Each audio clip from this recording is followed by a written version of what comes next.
Friends, welcome to Avit Education Academy. तो आज का हमारा टॉपिक है synthetic fibres and plastics, chapter 2, class 8 का साइंस। ठीक है, अब फर्स्ट टॉपिक कम्स है व्हाट आर सिंथेटिक फाइबर्स। ठीक है, synthetic fibres are man made fibres, यहाँ पे मेंशन्ड है मैन मेड फाइबर्स। ठीक है, और plastics, types of synthetic fibres and plastics, two types होते हैं हमारे पास, natural fibres and synthetic fibres. Natural fibres वो फाइबर्स होते हैं जो कि हम अपने एनवायरनमेंट से ऑब्टेन करते हैं, लाइक हम प्लांट्स से ऑब्टेन कर सकते हैं एंड एनिमल से ऑब्टेन कर सकते हैं। ठीक है, एग्जाम्पल्स की बात करें तो जो सिल्क और वूल है वो हमको एनिमल से मिलता है। ठीक है, और जूट की बात करें तो वो हमको कोकोनट के कॉयर यानी कोकोनट का जो छिलका होता है उससे मिलता है। अब types of synthetic fibres. Synthetic fibres कितने तरह के अवेलेबल है हमारे पास। Number 1 is rayon. It is also known as artificial silk. Rayon की जो सबसे स्पेशल क्वालिटी है वो ये है कि it is also known as artificial silk, मतलब इसको सिल्क की प्रॉपर्टीज से सिमिलर किया गया है और ये आर्टिफिशियली बनाया गया है, मतलब वी ह्यूमंस हमने इसको बनाया है। ठीक है, it is obtained from natural source, that is wood pulp. Though it is obtained from natural source, wood pulp से ये obtain किया जाता है, but still it is a man-made यानी synthetic fiber. ठीक है, but still it is a man-made fiber. Cheaper than silk and can be woven like silk fibers. Can also be dyed in a variety of colors. It is mixed with cotton to make bed sheets and also mixed with wool to make carpets. ये जो rayon है वो silk जो natural silk available होता है उससे cheaper है, उससे ज़्यादा इसको हम ड्यूरेबिलिटी की तरह यूज़ कर सकते हैं और इसको हम मिक्स कर सकते हैं कॉटन के साथ to make bedsheets and mix कर सकते हैं वूल के साथ टू मेक कार्पेट्स। नेक्स्ट हम बात करें synthetic fibres and plastics, same topic है, इसमें नायलॉन की बात करेंगे। ठीक है, it is made from coal, water and air. ये हमारा सेकेंड सिंथेटिक फाइबर है जो कि किससे बनता है, कोल, वाटर एंड एयर के मिक्सचर से। It is first fully synthetic fibre. ये पहला ऐसा फाइबर है जो कि फुली सिंथेटिक है। हमने रेयॉन में देखा था कि उसका जो बेस है वो वुड पल्प से मिलता है हमको, बट नायलॉन में कुछ भी ऐसा जो बेस वगैरह है वो हमको नेचुरली ऑब्टेन नहीं होता, इसलिए इसको नाम फर्स्ट फुली सिंथेटिक फाइबर कर दिया है। अब बात करते हैं qualities of nylon fibre. It is strong, elastic and light.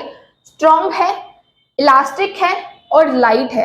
Lustrous and easy to wash. Lustrous यानी शाइनी, शाइनी है, इसकी जो प्रॉपर्टीज है इसका जो यार्न होता है वो शाइन करता है और इजी टू वॉश है। It is stronger than a steel wire. जो नायलॉन की सबसे स्पेशल प्रॉपर्टी ये है कि ये इसका जो एक सिंगल यार्न होता है वो एक स्टील वायर से भी ज्यादा स्ट्रॉन्ग होता है। ठीक है, now nylon is used for making. अब नायलॉन क्या क्या बनाने में यूज आता है, socks, ropes, tanks, toothbrushes, car seat belts, sleeping bags, parachutes and ropes for climbing. Toothbrushes में हम बात करें तो जो ब्रश के जो वो होते हैं ब्रिसल्स वो नायलॉन से बनते हैं। Next synthetic fibres and plastics का next topic, polyester. Polyester is also a synthetic fiber. This fabric does not get wrinkles easily. मतलब ये wrinkle नहीं होते हैं, इस फाइबर में wrinkles जल्दी नहीं आते हैं, crisp रहता है ये, remains crisp and easy to wash. It can be drawn into very thin fibers that can be woven like any other yarn. Normal जो fibers होते हैं वो जल्दी से crisp नहीं रहते हैं, जल्दी से wrinkle हो जाते हैं, बट पॉलिएस्टर में क्या क्वालिटी है कि ये क्रिस्प रहता है और इजी टू वॉश है। एग्जाम्पल के लिए terylene is a popular polyester. अब इधर एक नोट पॉइंट है, नोट करिए कि PET, polyethylene terephthalate, is a very familiar form of polyester used for making bottles, utensils, films, wires etcetera. Next acrylic. Acrylic is also known as synthetic wool. Acrylic जो है वूल को resemble करता है, मतलब acrylic की जो प्रॉपर्टीज हैं वो बिल्कुल हमारे जो नेचुरल वूल है उसको रिसेंबल करती हैं। ठीक है, बट जो वूल है, जो नेचुरल वूल है जो हमको शीप से ऑब्टेन होता है, वो काफ़ी ज़्यादा महंगा होता है, मार्केट में अवेलेबल नहीं हो पाता है। इसलिए हमने एक सिंथेटिक फाइबर बनाया जिसका नाम है एक्रेलिक, और इसकी जो प्रॉपर्टीज़ हैं वूल को रिसेंबल करती हैं। It is much cheaper than natural wool. जो नेचुरल वूल है उससे कई गुना ज़्यादा ये हमको चीपर रेट में मिल जाता है। Also they are available in variety of colours, more durable and affordable. Okay, now बात करते हैं कैरेक्टरिस्टिक्स ऑफ सिंथेटिक फाइबर्स। अब जितने भी हमने अभी सिंथेटिक फाइबर्स पढ़े, इन सब में कुछ क्वालिटीज ऐसी हैं जो कि सबके अंदर आ जाती हैं, फिर चाहे वो रेयॉन हो, नायलॉन हो, पॉलिएस्टर हो या एक्रेलिक हो। Okay, they dry up quickly like after washing. जब हम जो क्लोथ्स यूज करते हैं उनको वॉश करने के बाद वो बहुत जल्दी ड्राई अप हो जाते हैं। ठीक है, ये एक क्वालिटी है सिंथेटिक फाइबर्स की। Durable, less expensive, readily available. Durability इनकी बहुत अच्छी होती है, जो नेचुरल फाइबर्स होते हैं उनसे कई गुना ज़्यादा ड्यूरेबल होते हैं। लेस एक्सपेंसिव, हमको चीपर रेट्स में मिल जाते हैं। Readily available, readily available in the sense बहुत जल्दी अवेलेबल हो जाता है और कहीं भी अवेलेबल हो जाता है। लाइक इंडिया हुआ तो इंडिया में भी मिल जाएगा, अमेरिका हुआ अमेरिका में मिल जाएगा। ठीक है, जो सिंथेटिक फाइबर्स हैं वो रेडिली अवेलेबल है। इजी टू मेंटेन, इनको मेंटेन करने का भी कोई इतना हार्ड एंड फास्ट तरीका नहीं है, इजी टू मेंटेन है। अब बात करते हैं नेक्स्ट टॉपिक की, plastics. What are plastics? They are also a polymer, they are available in all types of shape and sizes. जो प्लास्टिक्स हैं वो भी काइंड ऑफ फाइबर है। ठीक है, they are also a polymer. अब now what is a polymer? This question arises, what is a polymer? Many small units which are actually a chemical substance combine to form a large single unit called polymer. बहुत छोटे छोटे chemical substance जब combine होते हैं तो एक large unit बनता है, उस यूनिट को हम पॉलीमर नाम देते हैं। ठीक है, plastic is also a polymer. और जितने भी हमारे सिंथेटिक फाइबर्स हैं, नायलॉन हो गया, रेयॉन हो गया, पॉलिएस्टर हो गया, एक्रेलिक हो गया, सब के सब किससे बनते हैं? पॉलीमर से बनते हैं। इनका जो बेसिक यूनिट होता है वो पॉलीमर होता है। ठीक है, plastics are available in all types of shape and sizes. अब प्लास्टिक्स का दो टाइप का अरेंजमेंट होता है। Plastics are made of two types of arrangement, whether it is linear और cross linked. Now we will talk about types of plastic. There are two types of plastic available. Thermoplastics, which get easily deformed on heating and can also be bent easily. These are called thermoplastics.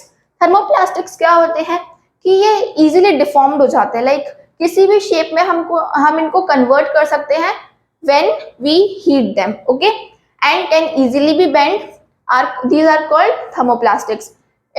Easily bend हो जाते हैं, हम इनको कोई भी shape दे सकते हैं व्हेन हीटिंग। दूसरे टाइप का प्लास्टिक है thermosetting plastic. Plastics which when moulded once can not be softened by heating. मतलब ये एक बार अगर सेट हो गए तो फिर इनको हम दूसरा शेप या दूसरा कोई चेंज या नहीं कर सकते।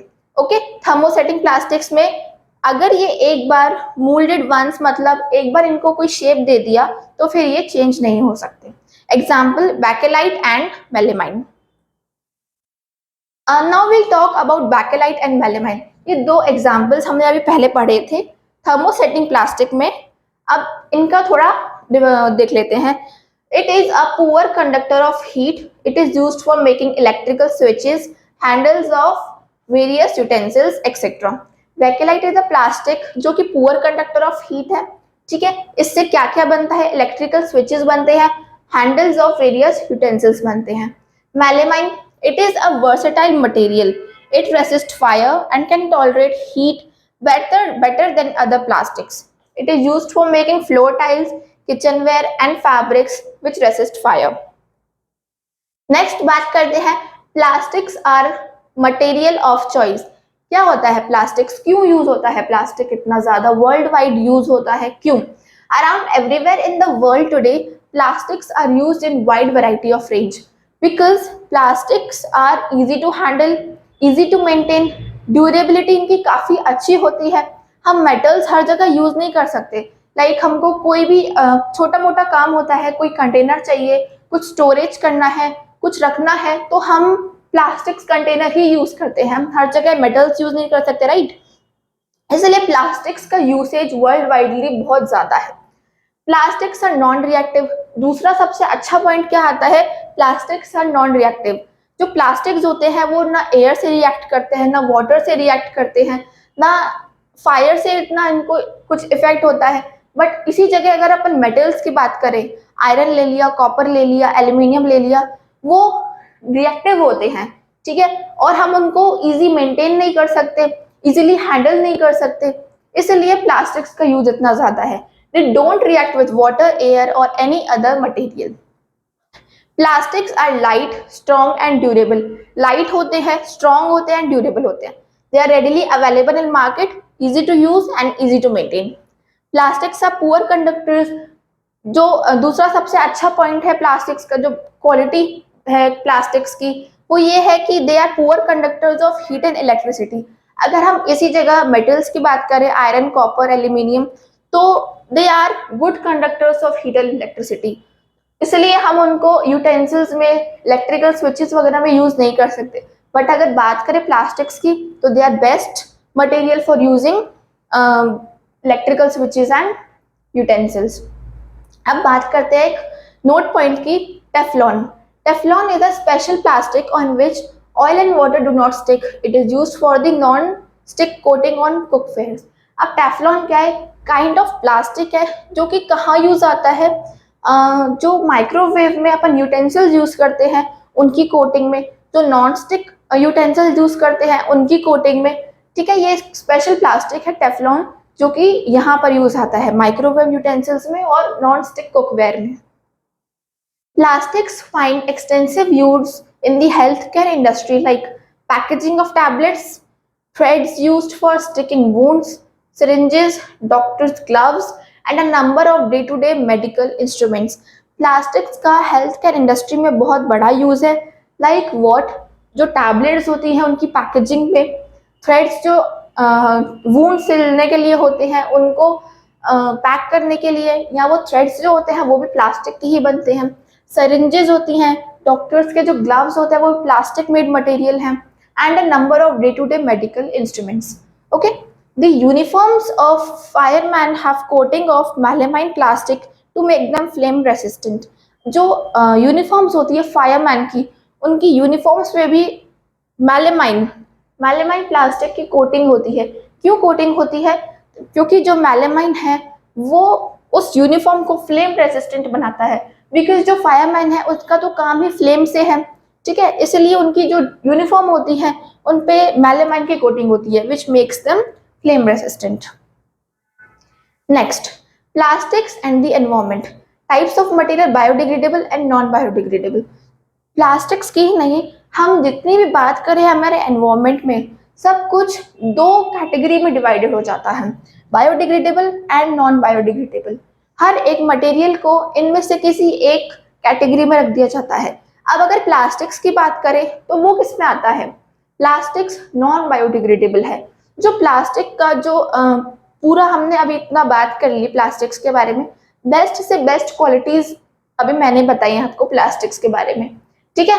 अब प्लास्टिक्स का जो एक पॉइंट देखा जाए, जो एक डाउन पॉइंट है, वो ये है कि प्लास्टिक्स आर नॉन बायोडिग्रेडेबल। क्यों? क्योंकि वो एनवायरनमेंट में मिक्स नहीं हो सकते, उनको हम एनवायरनमेंट में मिक्स नहीं कर सकते। लाइक अगर मैं बात करूं पेपर की, या जो फ्रूट्स के, वेजिटेबल्स के जो पील्स निकलते हैं उनकी, वो मिक्स हो जाते हैं अपने एनवायरनमेंट के साथ, अपनी जो सॉइल होती है उसमें मिक्स हो जाते हैं, तो they are known as biodegradable. But plastics don't, why? Because they are non biodegradable, ठीक है। इसलिए प्लास्टिक्स जब हम यूज करते हैं तो as a responsible citizen while using a plastic we must remember the 5R principle, which is reduce, reuse, recycle, recover and refuse। इससे क्या होगा, जो प्लास्टिक का जो इतना वाइड यूज है हमारे वर्ल्ड में वो कम होगा, और जितना ज्यादा वेस्ट निकल रहा है वो धीरे धीरे धीरे धीरे कम होता जाएगा। Once again I repeat, reduce, reuse, recycle, recover and refuse. Refuse मतलब जितना ज्यादा हो सके रिफ्यूज करिए प्लास्टिक को, जितना कम से कम यूज हो रहा है उतना करिए। रिकवर मतलब रिकवर करिए इन द सेंस हम कह सकते हैं कि जो आपके पास अवेलेबल है उसी में कोशिश करिए कि काम हो जाए। रिसाइकिल कर सकते हैं हम, रीयूज कर सकते हैं जो है लाइक अगर प्लास्टिक बॉटल है अपनी वो यूज नहीं आ रही है तो अपन उस प्लास्टिक बॉटल का पेंसिल स्टैंड बना सकते हैं। रिड्यूस यानी कम करना और कम करते जाइए एंड प्लीज सेव एनवायरमेंट। तो आज का हमारा चैप्टर 2 यहीं खत्म होता है। Thank you.